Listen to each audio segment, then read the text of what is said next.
Welcome back to Hammer Horror in Order, where the whole premise of the series is right there in the title. We're watching the Hammer Films library, the horror movies specifically, and the thrillers in the order in which they were released, the chronological order, so to speak. And we've worked our way up to 1966. After this, we only have one more from 1966, and then we finally move on to 1967. But we'll tell you what that's going to be at the end of the show.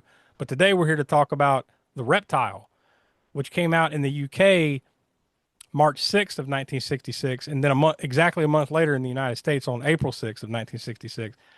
This was a double feature with the movie that we talked about last month. This would be the B movie with Rasputin the Mad Monk. So can you imagine in March of 1966, April of 1966, going and seeing a double bill of Rasputin and this? Yeah, it would. Even our consensus says one is better than the other, but we'll get to that. But interesting. Well, also the other thing that was cool too was that it played a double bill with Rasputin and Mad Monk, but it also was shot at the same time that a movie that y'all did that we didn't get to watch on the show was Plague of the Zombies, because it was the same director, same set, same time period. Right? Yeah, that was the one that we did right before Rasputin back in November last year. And yeah, that was directed by John Gilling, same director, and pretty much the exact same set. So much so that I read somewhere that just so it wouldn't look exactly the same, he kind of shot the same place but at a different angle, so you wouldn't necessarily put it together. That's the same set. Yeah, unless you were looking for it. But yeah, once that was pointed out, though, I did notice a couple of those. I'm like, wait a minute, that's that same bar. You can see it. It's pointed out, kind of thing. But yeah, see, we need to go back and rewatch. We need to watch. Well, I don't think Tiana's ever seen Plague of the Zombies. The last time I saw it was back in the video rental 80s video rental days, and I remember liking it, but I don't remember too many details about it. So we'll have to go back and rewatch or watch that and give our rating for that in another episode. And go back and watch our episode of yes, Hammer Horror to see what see what we had to say about it. Which we encourage you to do if you're here on the channel. Go check that out. It's a good complimentary piece, I guess, to this one, right? With John Gilling. Actually, I don't know who wrote that one. Was Anthony Hinds? Because I looked, I don't remember the pseudonym, but apparently Anthony Hinds wrote the Reptile under a pseudonym. Yeah, Anthony Hinds did that a lot. Like he would write under some other name. I guess so. It's just not his name for every script. I guess so. Every other script. But he wrote the Reptile, of course, and he also wrote Rasputin, the one we talked about last month. But he did not write the Plague of the Zombies. Peter Bryan wrote that one. Oh, okay. But yeah, Anthony Hinds. There's a few names that you'll see over and over again in some capacity. Hinds is one of them. Terrence Fisher's another. Jimmy Sangster. There's a few others that you see a lot when you're going through these. And this is the 40th edition of Hammer Horror and Order, and it seems like at least every other month we're talking about one of those guys, right, having something to do with these things. But the one thing we don't see in this one is Christopher Lee or Peter Cushing. No. One of the Lee and Cushing Hammer. Sure. Not for nothing though. I mean, I don't think it suffers from it necessarily. It would have been nice as always to see them in it, but it's fine without them. This one stars Noel Willman, Jennifer Daniel, and Ray Barrett. Those are your main players. Also, a guy that has popped up quite a bit, was more of a character actor for Hammer, but he's in a lot of, because I didn't go back, like Donnie does the connections and a lot of the podcast stuff like that. So I didn't do all that for this, but Michael Ripper, he's the guy that owns the bar in the town. Oh yeah. That dude's been in a ton of these movies. Like if you're paying attention, you'll notice Michael Ripper pops up a lot, but he's really good in this movie though. I mean, he stands out to me, like given a little bit more of a bigger role instead of just side character or sidekick number 2. He shines in this movie, I believe. But this one, it's interesting for the reasons that I believe this was one of the few attempts Hammer made at like trying to come up with a completely new character, like a new monster, so to speak. Like they redid a lot of the Universal monsters. The Reptile is not Mm, that, right? So it's an no. entirely new character, and it's a female character. So they were trying something a little bit more bold and different here. Yeah. And even though they were doing that, trying something different, it still has a little bit, for me personally, a little bit of the feel of the Gorgon Yeah, movie that they did. Oh, yeah, for sure. yeah, yeah, yeah. Not the least of which is the snake. It's like, oh, well, let's come up. We did the Gorgon. What other? Well, we could do just a full snake woman, rather than snake hair. Yeah, yeah. Instead of having the snake hair, just full on snake woman. Because that's essentially what she is. It's called the Reptile, but she's a snake Yeah, woman, right? yeah, yeah, yeah. And there's some kind of supernatural. I don't know what would you call it, like a Yeah, they ghost don't of really, they voodoo don't really curse kind of. explain. Yeah, it's like it's a curse. Obviously, it's a curse. They say Yeah, that as a some curse, type but of you curse. don't really know exactly what the details are of it, how she got it, really, or what the. You Yeah. figure that she needs to be somehow or other. She maintains her human form by that whatever that guy's name was. That sort of whatever his role was. He was the Middle Eastern type character or whatever that has the control over her or some sort of Yes, way or it's something. never Or I fully don't fleshed know. out. That Yeah, that yeah, that is one part that's never really fully fleshed out and explained. Is like, that dude has something to obviously has something to do with it, but yeah, to what degree? Because he's just kind of like, yes, go eat people, go. yeah. He's just kind of snidely whiplash in the corner, but you don't really know why, Yeah, and necessarily. you can tell he's kind of like not blackmailing necessarily, but the father of the girl who's the reptile has some kind of hold over them. Like he does something to control her, maybe keep the curse at bay, maybe keep her in her human form. I don't know. Like you said, it doesn't really go It's into it, but he obviously has some hold over her that the dad he has to keep him on it's like he just wants because a body count. Really, if you think about it, he just yeah, yeah. keep biting people. Why? Meh. Just keep Now biting. that maybe when she feeds, she goes back into the human form. They didn't explain that, but maybe she has to feed and then she's human for a while. I don't know. She just goes back and forth with no real rhyme or reason as far as the script goes. Yeah, and then towards the end of it, once again, we don't do full spoilers, so we're not going to tell you the ending, but like, they just kind of give up on that. Like, you know, she's just the reptile now.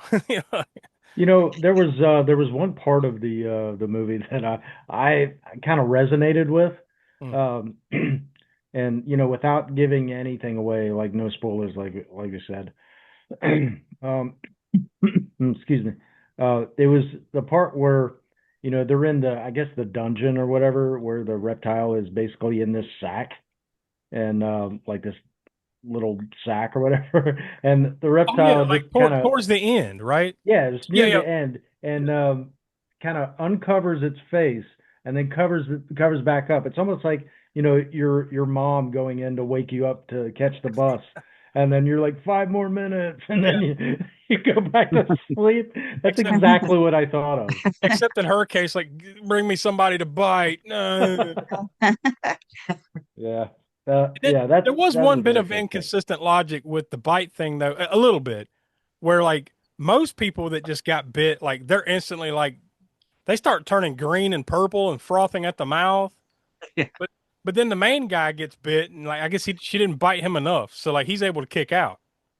So that was a little. Also, Also, she had it didn't really explain that part, but go ahead, like it's so well. But the wife cut his neck. yeah, you know So how Yeah. I think the blood drained out or the poison So somewhat yeah, drained out. so but he's really And able to that's why. the second part of that though was supposed to be that the person cuts it open and sucks the poison out, and Yeah. spits it out or whatever. Well, they didn't show all. They were going to show all that, I guess. But Yeah, he just comes in like stumbling, like cut me, Mick, and then she cuts him. She cuts him, and then like after one long night, he's all right. yeah, yeah. I guess you're supposed to believe that the poison just drained out of the little cut by itself. But It just in somehow got comparison, I mean, I get what happened there, but just yeah in comparison, the first dude in the movie that gets bit, like he's instantly like black and green eyes face and all that. bulging out and Yeah. frothing, like just like that, So a little inconsistent. Yeah. A little inconsistent with that. With They that, make yeah. it make enough sense. You may just move on, but yeah, I mean, it's a solid flick for what it is. An original character, a female monster, which you don't get a lot of, in horror movies, right? Not just a serial killer or something like that, but like a full Yeah, on like monster. You don't Yeah. get a lot of those, so it's unique in that way. So, anyways, we came together. What we do here is we come together and give a consensus. So this is 0 through 5. We don't call them stars here. It's hammer, horror, and order. No, we do hammers, of course. So we landed on 2 3/4 hammers, which, that sounds like, yeah, I mean, which that means, it's upper tier, right? It's over halfway. So we like it as far as 0 through 5. But that puts it on par with Quatermass 2 and The Man Who Could Cheat Death, and better than a lot of it's higher end. That puts it in the top 20, top 19 to be specific, of movies that we've talked about here out of 40. So Yep. Clearly we enjoyed it. We recommend you go check it out. And once again, like we always say, it's Hammer, so none of these movies suck, right? Have we found one that we just hate? I don't think we have. No, No. no. We have Well, there found was- a few that we didn't like as much as others, but Yeah. we don't hate any of them, I don't think. No. There was that one. Well, the one, Never Take Candy from a Stranger, we didn't give a proper rating because it's messed up subject material. So Yeah. and it's hard to compare this against The Mummy. So we didn't give that one a number. But other than that, right? I mean, we haven't, and even that movie, like, it's fine for what it is. It's just kind of unsettling. But subject matter wise, but yeah, I Yeah, don't as think far we as, found like, any of it. Yeah, how it aged, it didn't age. The only movie that none of us really liked that has our lowest rating was The Damned from 1962. We only gave that one a hammer and a quarter. Mm. But even that one, like, technically, like, Yeah. It had its moment. It had. Yeah. I mean, has some its moments. Yeah. So there you At go. least, yeah, like you said, at least their technical qualities, you never get let down by that. Even though they had lower budgets for all these movies, really, they still had a great crew behind the camera. So Yeah, exactly. It's Hammer, so quality. Yeah. But we'll see next month if the tradition continues, because I'm sure at some point we're going to hit a turd here, right? But we haven't done it yet, so hopefully we keep up the streak. Hopefully we keep up the streak that's now literally 40 episodes long. That we don't have a turd. So next month we're moving on to The Witches, which came out December of 1966. So this is the last 1966 horror or thriller release from Hammer Films. The Witches, aka The Devil's Own. So we'll see about that one. And we got some interesting titles coming up after that. I'll just say, once you hit the end of the 60s and you hit 1970, Hammer started cranking them out, buddy. So we're getting there. We'll be there before about halfway through the year. You'll see, like, these are like one after another, just bam, bam, bam, bam. But won't be too long before the Disco Dracula. Yeah. Count Dracula, Dracula 1979 AD or something. It'll like still be a while for that, but yes, we're Yeah. slowly getting there. We're slowly getting there. So that's it. So stick here on the YouTube channel. Go check out our other series, including Grindhouse Gutter and the new look Video Vortex. Right, pretty soon you're going to be seeing. Oh yeah. You're going to be seeing the format change of Video Vortex and some big changes that we're going to be making over there. You'll see. Yeah, I'm that. looking forward to that. That'll be And good. every Monday at 6 p.m. East, right here on the channel and wherever you get your podcast, new episodes of the All American Spook Show podcast come out. So you want to check those out. That's our deeper spoiler-filled dives into these movies. And yeah, we thank you for watching. So for Tiana, Professor Smoke, Donnie, I'm Josh. We are the All American Spook Show, and we'll talk to you next month. All right, see y'all. Bye bye. Later.